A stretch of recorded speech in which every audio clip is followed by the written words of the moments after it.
Welcome to the first episode of Orange Insight. I'm your host, Zachary Richter. Orange County has a lot of influence. With 34 cities and over 3 million residents, you bet there's plenty of news to cover. So let's get into it.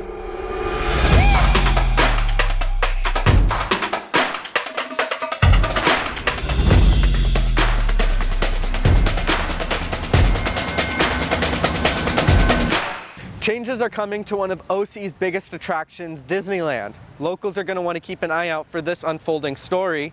Caroline Linton has more. Big changes are exactly right, Zach. For months now, Disney has been pushing its $1.9 billion expansion project through rounds of city meetings. Here in Anaheim, both the company itself and locals are gearing up for the final rounds of approval. Disneyland Forward is the name of this 10-year expansion plan that will rezone and build up already Disney-owned lands. This multi-billion-dollar company project proposes new attractions such as Avatar, Frozen, Tangled, Zootopia, and more. The plan has gone through multiple rounds of meetings with both Anaheim Planning Commission and now City Council, each of these meetings lasting on average 8 hours with overwhelming community engagement from both sides. As a resident of Anaheim and a cast member myself who is a direct beneficiary of the current Disney Aspire program, I'm here today to speak in support of Disneyland Forward project. And that is what Disneyland Forward is, absurd and unrealistic. When they can take care of their existing employees, then they can come back with this ridiculous proposal. At Catella Gateway Anaheim, we deeply understand the role of investment in fostering the long-term prosperity and vitality of the city of Anaheim and the resort area. Let us save Magic Way. It's not for sale. We went out to learn more about the concerns and opposition from the public. Disneyland controls the Planning Commission and the City Council with the millions of dollars that they've spent on these people over the last decade. They've committed a lot of money and time to this project.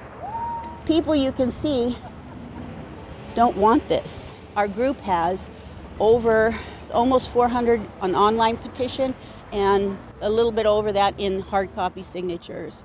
The other thing that Disney said was they did this wonderful outreach, and that where'd we come from? We don't understand. Why are we picketing? They don't understand. They told everybody, but I went door to door. These fine people went door to door. We talked to people and they didn't know what was going on. The major concern is the privatization of Magic Way, a street that allows access to the I-5 freeway and diverts traffic from both Ball Road and Catella Avenue. Disney is looking to convert this road into a pedestrian walkway for park guests. City officials have stated that around 10,000 cars drive on this street every day. Disney consultant Joe Hopp said 99% of the people who use Magic Way are headed to Disneyland, referencing a Disney Commission traffic report. However, locals say these findings are not at all accurate and question Disney's right to take away this road. Magic Way is definitely a good cut through. This is something they agreed to. It was an irrevocable part of the decision-making process in 1996 in their expansion for California Adventure to leave this open for public access. And now they're trying to revoke the irrevocable right of public passage to Magic Way, which to me alone is almost what I would call crazy. Concerns of noise are also at the top of the list, with the expansion spreading attractions, parades, and shows to the edge of the Disneyland property, what is normally padded by employee parking. And this is an industrial complex. People don't even think of it as that. It's a giant industrial complex running 24/7. The expansion will double the size of Disneyland from 1.5 million square feet to 3 million, which will bring in an expected 15 million more tourists and 13,000 more employees will likely be hired.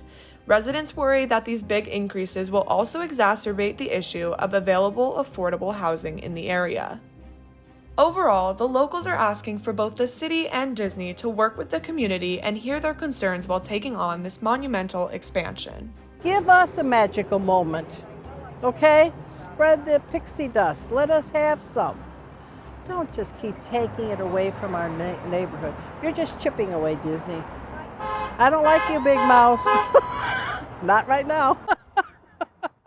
Well, it looks like the happiest place on earth is causing quite a bit of distress. Locals are still fighting back as Disney awaits their final rounds of approval from City Council on May 7th. This has been Caroline Linton for Orange Insight. Back to you, Zach. Thanks, Caroline. It's a story we'll be keeping an eye on for sure. Now, Orange County has had a deep and rich history with surfing, dating back more than 100 years. It started when a Hawaiian surfer performed wave riding demonstrations at the new Huntington Beach Pier back in 1914. There have been many legends to come through Orange County, and our own Czerena Bayle has more on what surfing means to OC.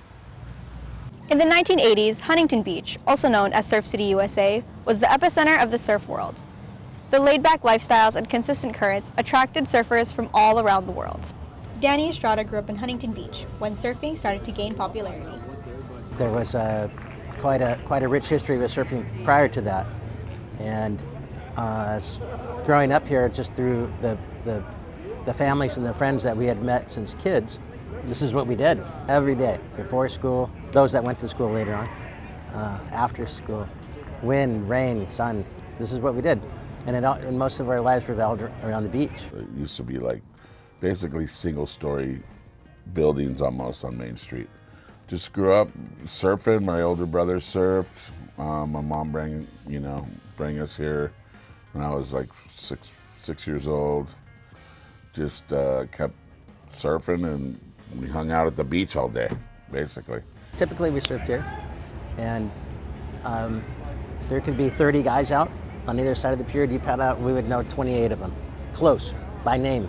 So it was really kind of a tight-knit community. You didn't really have to be a great athlete to be a part of what was happening. It was kind of dedication and just something that you loved a lot. Huntington Beach opened doors for professional surf competitions like the OP Pro and organizations like the National Scholastic Surf Association or the NSSA. Started surfing the amateur ranks, then the NSSA came, which is National Scholastic Surfing Association. So you had to have good grades if you want to make the national team. Lamas was the first NSSA champion.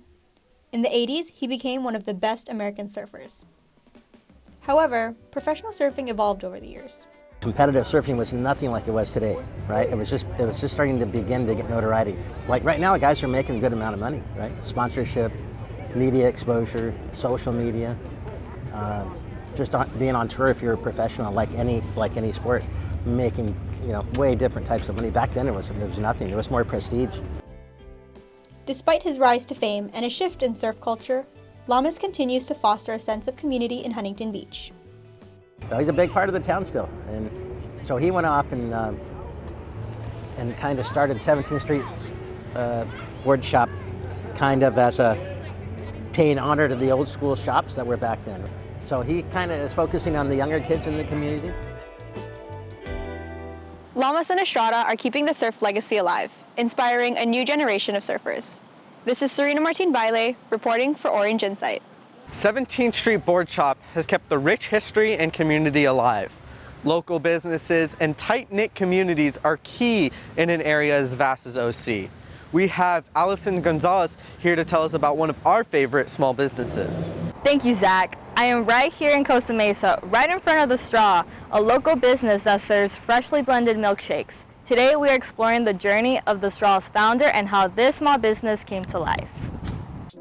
Located in the heart of Orange County stands a one-of-a-kind milkshake parlor that serves handcrafted milkshakes unlike any other.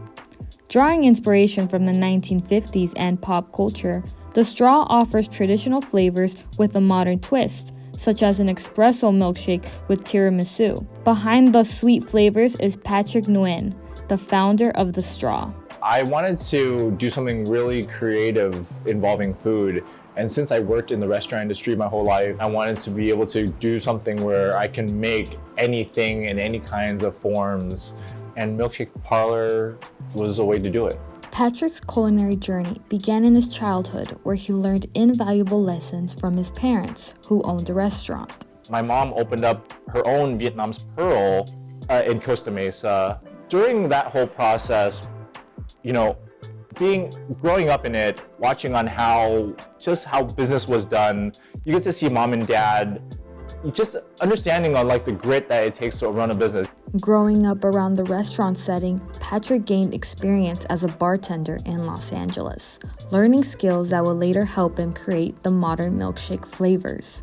I felt that was a way to do it because my background in bartending, you know, when you work with all different styles of glasses, all different styles of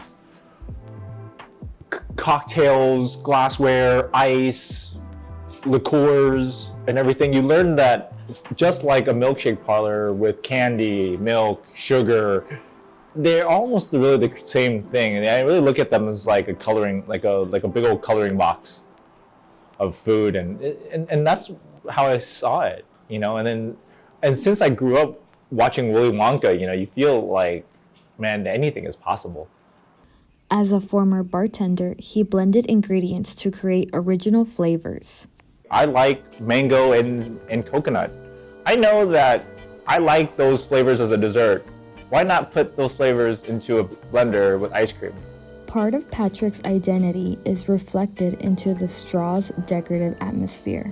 I incorporate a lot of pop culture into the shop and who I am. The pop culture in here is an ingredient that's in the milkshake.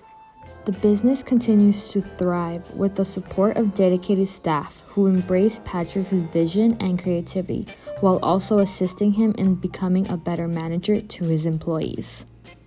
He's definitely been a mentor to me all of these years. Definitely sharpening my toolbox and definitely teaching me how to become a better person in real life and also in business. So I definitely appreciate the wisdom he's given me over the years. In the last few years, we've had a really incredible staff here, and I think that had a lot to do with me learning on how to communicate better and learning how to listen better. Inspired by the pop culture, the Straw provides a place for customers to enjoy delicious desserts and friendly atmospheres with their friends. I think there's something new every week. So this week they have a TV outside and a fire pit. Last week there was an artist here performing on the guitar, and they were really talented. And I think it just kind of creates a community aspect and atmosphere that, you can't really find anywhere else in Orange County. The Straw stands as more than just a milkshake parlor. It's a place for creativity and community. Having an idea in your mind and then coming it onto paper and watching it grow like a person. There's energy the moment you walk into it. And when you get to help create something, and then to see other people having a blast in here too, I think that's the most rewarding thing. Next time you're craving a taste of creativity, check out The Straw for their delicious and unique blended milkshakes. For more information, you can find them at The Straw OC. Back to you, Zach. I know I'll be visiting. From Disneyland to Surf City to The Straw, there are so many stories to tell across Orange County. Don't worry, we'll be right back soon with more OC news. I'm your host, Zachary Richter, and this has been Orange Insight.